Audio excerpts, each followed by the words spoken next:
오늘 저는 코로나 그리스도인이라는 제목으로 하나님의 말씀을 선포하겠습니다. 칼 바르트라는 독일 신학자는 이런 말을 했습니다.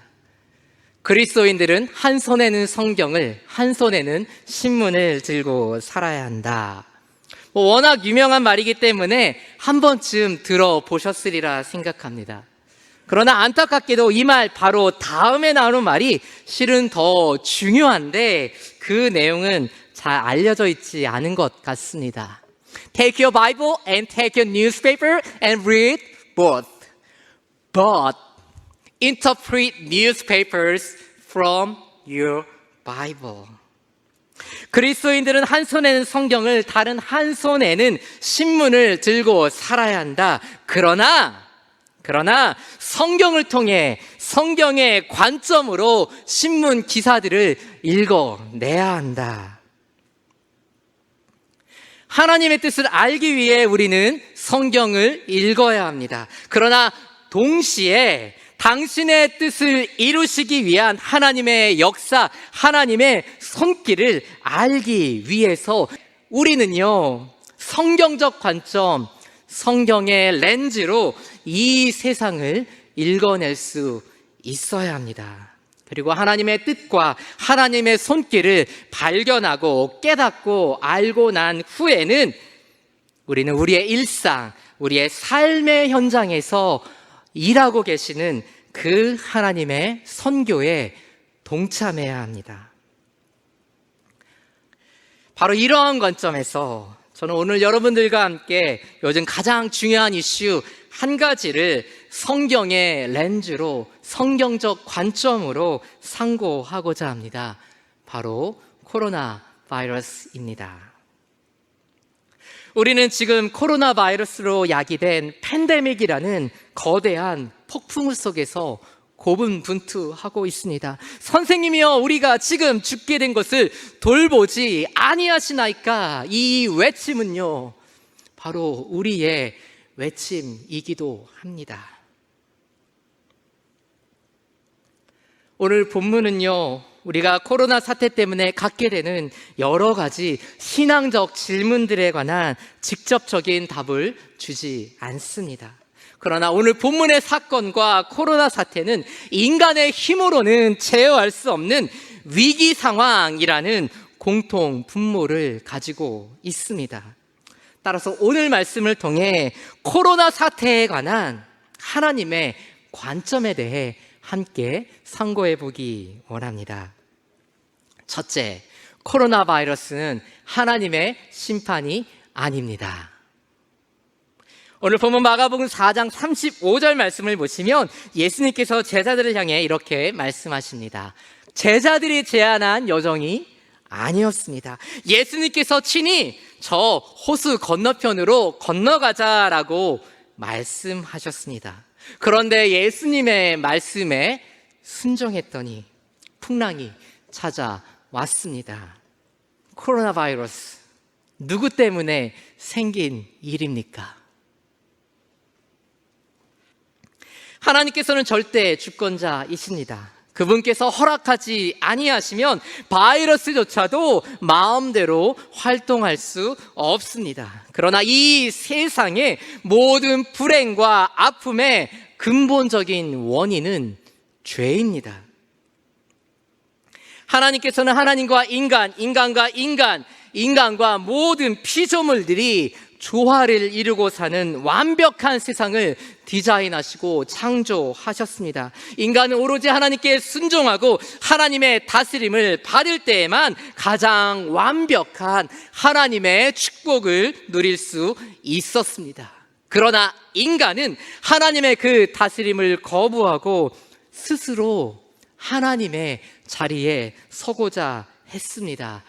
세계화를 촉진해온 인간의 오만, 천연자원의 무분별한 남용, 약자들을 향한 착취, 바로 이와 같은 나 중심성 때문에 바이러스가 세계적으로 창궐하게 되었습니다.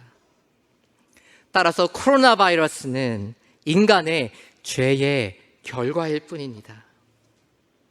그러나 그럼에도 불구하고 코로나 바이러스는 하나님께서 인간들에게 죄의 대가를 혹독하게 치르게 하시는 심판의 도구가 아닙니다. 질병으로 인해 고통받는 것, 이것은 아담으로부터 시작된 원죄의 결과입니다. 그러나 그렇다고 해서 여러 가지 모양으로 고통받고 있는 모든 개개인들이 전부 다 하나님의 심판을 받고 있는 것이다, 우리는 이렇게 단정해서 말할 수 없습니다. 예수님께서는 고난과 개인적인 악행을요 직접적으로 연결해서 말씀하신 적이 없습니다. 오늘날 많은 그리스도인들이 주를 위한 의로운 고난을 당하고 있습니다. 따라서 고난과 심판은 기계적으로 서로 연결할 수 없습니다. 그것이 자연적인 재앙이든 인간이 자초한 재앙이든지 간에 재앙들이 가져오는 파괴적인 결과들은 우리로 하여금 하나님께로 돌이키게 하는 촉매제의 역할을 할 뿐입니다. 코로나는 하나님의 심판이다 하면서 종말의 때가 가까이 왔다라고 말하면서 불안을 조장하는 것은 잘못된 일입니다. 우리는 이 코로나 사태를 통해 분명히 하나님께로 돌이켜야 하고 우리의 죄를 돌아보며 회개해야 하지만, 이 코로나 사태가 하나님의 심판이다, 종말이가 온 것이다, 우리는 이렇게 말할 수 없습니다. 마가복음 1장 14절로 15절 말씀입니다. 요한이 잡힌 후 예수께서 갈릴리에 오셔서 하나님의 복음을 전파하여 이르시되 때가 찼고 하나님의 나라가 가까이 왔으니 회개하고 복음을 믿으라 하시더라. 우리는 이미 예수님의 이 첫 번째 설교, 때가 찼고 하나님의 나라가 가까이 왔으니 회개하고 복음을 믿으라, 이 말씀을 통해서요 회개에 관한 경고의 말씀을 이미 받았습니다. 예수님의 사역과 죽음과 부활, 그리고 재림에 관한 약속 그 자체가 바로 임박한 종말에 대한 하나님의 가장 준엄한 경고입니다. 이보다 더 확실한 종말에 대한 징조는 없습니다. 왜냐하면 그날 예수 그리스도께서 다시 오실 그날은 이미 시작되었기 때문입니다. 모든 인류를 향한 회개의 메시지는 예수 그리스도를 통해 이미 이 세상에 선포되었습니다. 이제 남은 것은 우리의 반응과 순종뿐입니다. 이번 코로나 사태를 통해 우리는 우리 자신을 돌아볼 뿐만 아니라 하나님의 통치를 받아들이고 하나님께로 돌이키라는 이 하나님의 외침을 겸허하게 수용해야 합니다. 그러므로 첫째, 코로나 바이러스는 하나님의 심판이 아닙니다.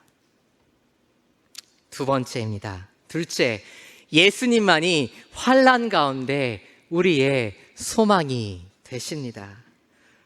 이 배 안에 주무시던 예수님께서는 제자들을요 무방비로 방치해 두시지 않았습니다. 다만 그들의 믿음을 시험하시고자 잠시 모른 척 하셨을 뿐입니다. 우리가 재난 한가운데 있을 때 하나님께서는요 사랑과 은총으로 당신의 백성들을 기꺼이 도우십니다. 기독교 신앙, 기독교 세계관은요 하나님의 존재를 믿는, 하나님을 믿는 그 믿음 때문에 궁극적인 희망을 품을 수 있다라고 증거합니다.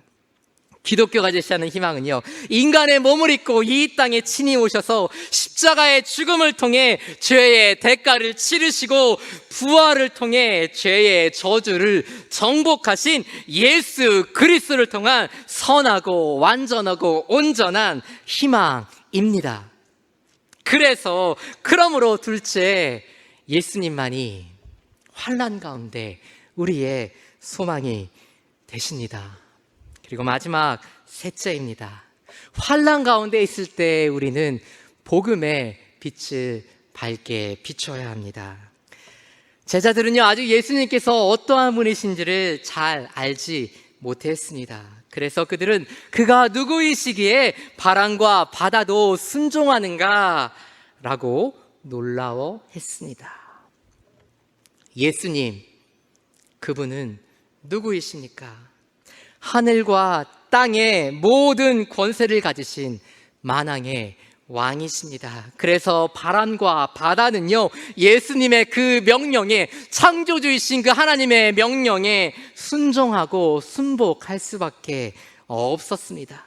예수님께서 바람과 풍랑을 잠잠하게 하신 이 사건은요, 단순한 초자연적인 기적이 결코 아닙니다. 이것은요, 새 하늘과 새 땅, 에덴의 모든 창조 질서를 회복하시기 위해 하나님의 나라를 이 땅으로 가져오신 그 예수 그리스도의 왕권을 보여주는 우주적 사건입니다. 예수님께서 말씀하셨던, 이사야에 예언되어 있던 그 하나님의 나라가 드디어 나를 통하여 이 땅에 왔다 하는 것을 직접적으로 보여주신, 온 우주에 선포하신 사건이었습니다. 따라서 예수 그리스도 안에만 소망이 있고, 예수 그리스도를 통해 이미 이 땅에 하나님의 나라가 시작되었음을 고백하는 교회 공동체와 그리스도인들의 사명은 너무나 명백합니다. 우리 그리스도인들은요, 창조 세계를 회복해 나아가시는 그 하나님의 거대한 사역, 하나님의 나라를 위한 하나님의 선교, 그 하나님의 선교에 동참해야 합니다. 지금 온 세상이, 모든 피조물이 우리와 함께 탄식하며 울고 있습니다.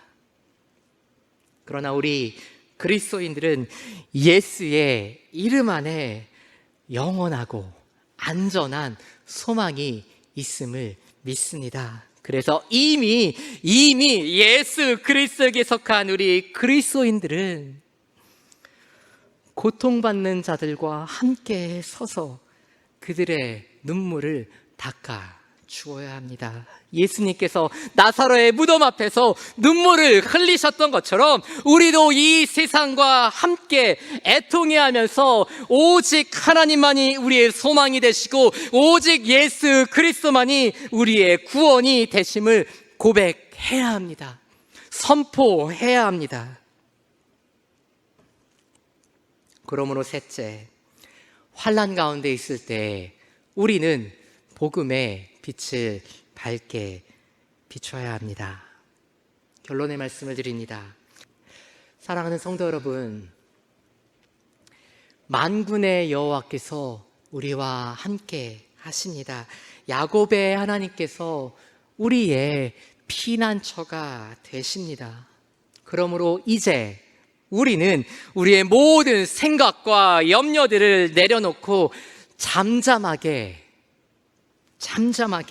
하나님의 존전으로 나아가야 합니다. 지금은 비록 힘들고 어렵고 고통스러운 현실 가운데 있지만 친히 고난을 겪으신 예수 그리스도를 기억하고 신뢰함으로 이미 넉넉히 승리한 그러한 그리스도인의 삶을 살아갈 수 있는 그러한 저와 여러분 될 수 있기를 주님의 이름으로 간절히 축원합니다. 기도하겠습니다. 살아계신 하나님, 참 고맙습니다. 코로나 팬데믹의 상황 가운데서도 하나님, 우리의 희망이 되어주시고 또한 우리의 구원이 되어주시는 그 주님의 이름을 다시 한번 높여드립니다. 하나님, 우리에게 지혜의 영을 더하여 주셔서 우리가 이 세상을 바라볼 때 성경을 통하여 주의 말씀을 듣게 하여 주시고, 성경을 통하여 주의 손길을 발견할 수 있도록 은혜 내려 주시기 원합니다. 하나님, 그래서 우리가 주의 나라에 속한 백성들임에 감사하며 찬양하는 것에 그치지 않게 하여 주시고, 우리 주위를 돌아보며 그리스도의 그 승리하신 소식이, 그리스도의 그 구원하시는 소식이 필요한 자들에게 찾아가 그들에게 하늘나라의 복음을 선포하고 그들에게 눈물을 닦아주면서 하나님의 손과 발이 되어 이 세상을 치유하며 하나님 나라에 합당한 백성으로 살아갈 수 있는 저희들 모두 될 수 있도록 은혜 내려 주시기를 간구합니다. 감사드리며 예수님의 이름으로 기도드립니다. 아멘.